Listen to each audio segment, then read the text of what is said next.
السلام علیکم ورحمۃ اللہ وبرکاتہ۔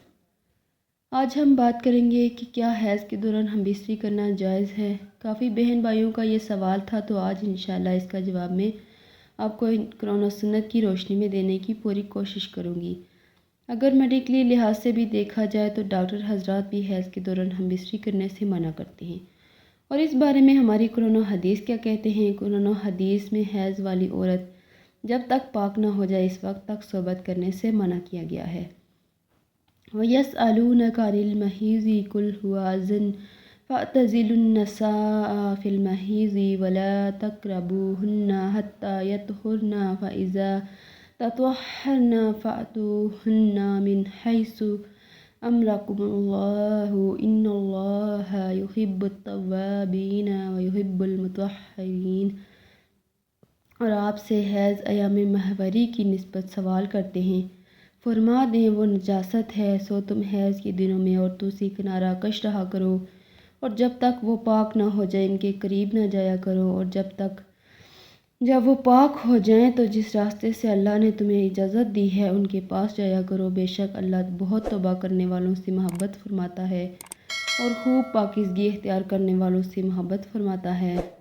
البقرہ یہ قرآن کی آیت تھی جو میں نے آپ کے سامنے پیش کی اور اس کا ترجمہ بھی پیش کیا۔ اس لیے حیض کے دوران ہم بستری کرنا اسلام میں منع کیا گیا ہے۔ ایک اور سوال یہ بھی تھا کہ کیا پریگننسی کے دوران ہم بستری کرنا جائز ہے، اور کیا پریگننسی کے شروع کے 3 ماہ میں ہم بستری کر سکتے ہیں؟ تو حمل کے دوران ہم بستری کرنا اسلام میں منع نہیں کیا گیا ہے۔ اسلام اور قرآن و حدیث کے مطابق آپ حمل کے دوران ہم بستری کر سکتے ہیں، مگر ہاں، اگر آپ کے ڈاکٹر نے آپ کو منع کیا ہوا ہے تو پھر آپ ہم بستری نہ کریں، کیونکہ اس سے آپ کو بڑا نقصان ہو سکتا ہے۔ اگر آپ کی بیوی کو چیک اپ کے دوران ڈاکٹر نے منع کیا ہے کہ آپ نے حمل کے دوران سیکس ریلیشن قائم نہیں کرنا ہے، تو پھر آپ اس ریلیشن سے گریز کریں اور ہم بستری نہ کریں۔ پھر ایک اور سوال پوچھا جاتا ہے کہ کیا بیوی اپنے شوہر کو ہاتھ سے فارغ کر سکتی ہے؟ یہ سوال بھی ان لوگوں کی طرف سے پوچھا گیا تھا جن کو حمل کے دوران ڈاکٹر نے ہم بستری کرنے سے منع کیا ہے، یا کچھ لوگ ایسے ہیں جو کہتے ہیں کہ حیض کے جو 5 سے 6 ایام ہیں، ان ایام میں ہم سے شہوت کنٹرول نہیں ہو رہی ہے، تو کیا ہماری بیوی ہاتھ سے فارغ کر سکتی ہے؟ اس بات پر بھی کافی علماء کرام کا آپس میں اختلاف ہے۔ کچھ علماء کرام یہ کہتے ہیں کہ بیوی ہاتھ سے فارغ کر سکتی ہے، اور کچھ علماء کرام یہ بھی کہتے ہیں کہ بیوی ایسا عمل نہیں کر سکتی، مگر بیوی ہاتھ سے فارغ کر سکتی ہے۔ اس عمل پر کافی علماء کرام کا اتفاق ہے۔ لہٰذا اگر کسی مجبوری کی حالت میں کوئی مرد اپنی شہوت کو کنٹرول نہیں کر سکتا تو وہ اپنی بیوی سے ہاتھ سے فارغ کروا سکتا ہے، مگر یاد رہے کہ وہ اپنے ہاتھ سے خود کو فارغ نہیں کر سکتا، یہ عمل گناہ ہے۔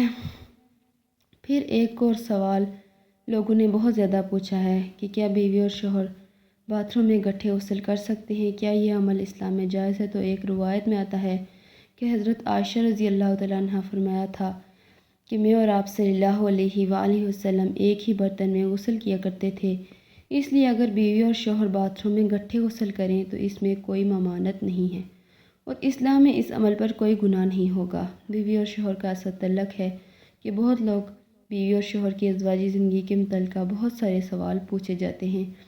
ان میں ایک سوال اور بھی پوچھا جاتا ہے کہ کیا رات کو 2 بار ہم بستری کرنا جائز ہے؟ کیا اسلام میں ایک رات میں 2 یا 3 بار ہم بستری کرنا جائز ہے؟ اگر اسلام کی روح سے دیکھا جائے تو ہم بستری کوئی لمٹ متعین نہیں کی گئی ہے، اور نہ ہی قرآن و حدیث میں یہ بتایا گیا ہے کہ اب ہم بستری کتنی بار کریں، ایک رات میں 1 بار کریں یا 2 بار کریں یا ہفتے میں کتنی بار کریں۔ اس پر قرآن و حدیث میں ہمیں کوئی دلیل نہیں ملتی، مگر قرآن کی ایک آیت ہے جس کا ترجمہ یہ ہے کہ تمہاری بیویاں تمہاری کھیتی ہیں، تم جیسے چاہو جب چاہو اپنی کھیتی میں جا سکتے ہو۔ اس لیے اگر کوئی جوڑا 2 یا 3 بار ایک ہی رات میں ہم بستری کرتا ہے تو اس میں کوئی ممانعت نہیں ہے۔ ہاں، اگر ان کو کوئی میڈیکل ایشو نہ ہو تو اگر وہ 2 بار 3 بار یا 4 بار جتنی بار چاہیں وہ بستری کر سکتے ہیں، اسلام میں اس کی کوئی ممانعت نہیں ہے۔ بس اس چیز کا خیال رکھا جائے کہ دونوں میں سے کسی کو بھی اذیت نہ پہنچے۔